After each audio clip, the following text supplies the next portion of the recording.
So I had a lot of questions on 14 and 15, so I'm going to go over it in a video, and hopefully if you guys were struggling on it, you'll have access to how to work this out. The first thing is the fact that if we double the current for each wire, what is the new force? So when we have current, our equation is F equals ILB, and what we need to determine is by doubling the current, we also affect the magnetic field.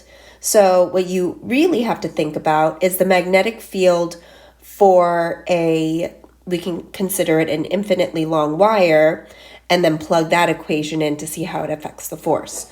So for an infinitely long wire, we've got mu naught I all over 2 pi r, and if we plug this into the force equation, we can get the full picture.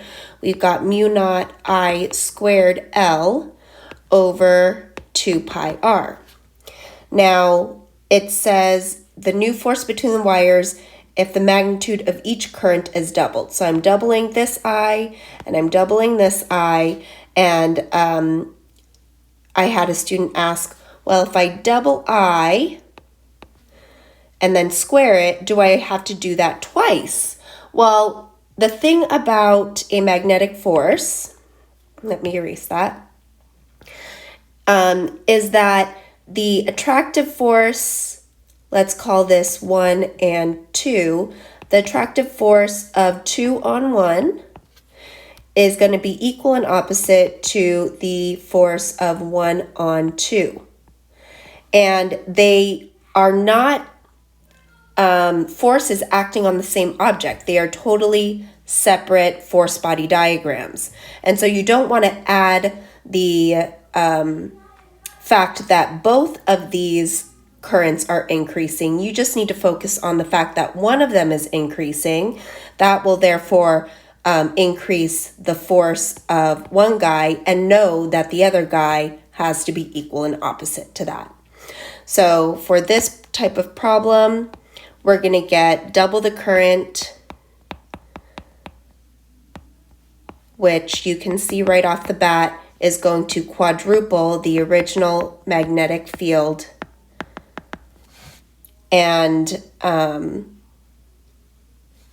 if I were to represent the quadruple the magnetic force, and if I were to represent the magnetic force by F naught, it would be 4 times F naught.